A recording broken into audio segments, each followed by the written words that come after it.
Hello everyone, আসসালামু আলাইকুম। আমি কল্পনা কথা আপনাদেরকে একটু পাখির গান শোনায় দিলাম। কি পাখি ডাকে বলেন তো? এবার ফিরি ভিডিওতে।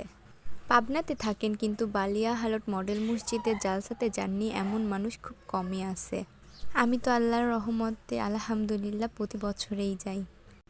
এত সুন্দর মসজিদ দেখলেই মনে শান্তি লাগে। দেখেন কত সুন্দর করে সজ্জিত করছে। একটু ছবি ভিডিও না করলে কি হয় বলেন? আমার দেখা পাবনা শহরের আশেপাশে সবথেকে বড় জালসা এখানেই হয়। এত দোকানপাট আপনি ঘুরে শেষ করতে পারবেন না।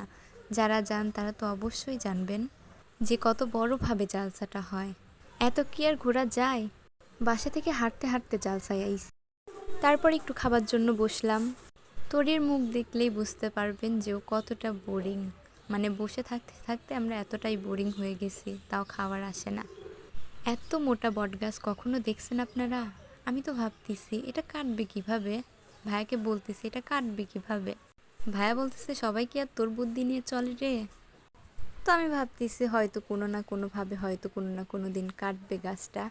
ভিডিও এতটুকুই। সবাই ভালো থাকবেন, সুস্থ থাকবেন। আল্লাহ হাফেজ।